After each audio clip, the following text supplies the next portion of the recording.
भोलेनाथ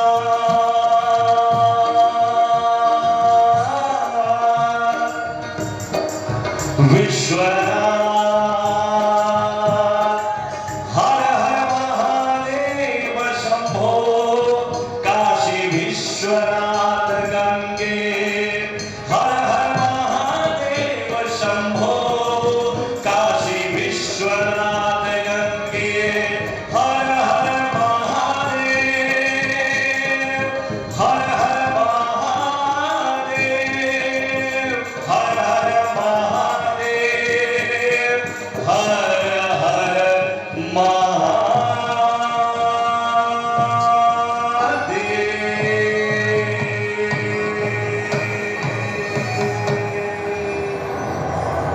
बोलो बोलो बाबा विश्वनाथ की जय। नमः पार्वती पतये हर हर महादेव।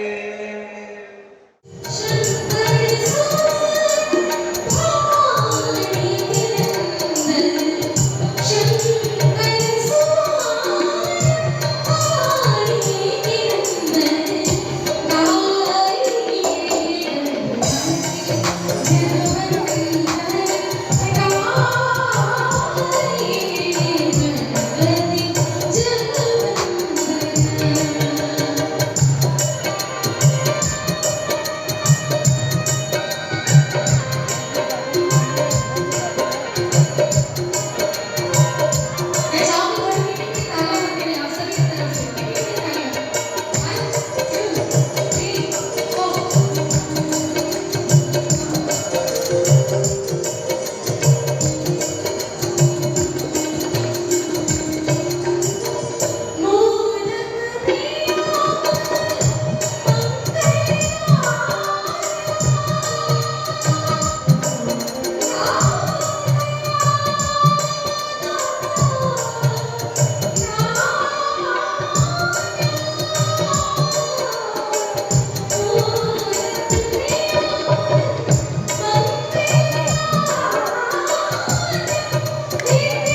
कैसा लगा हमारा आज का ये काशी दर्शन कार्यक्रम? उम्मीद है आपको पसंद आया होगा।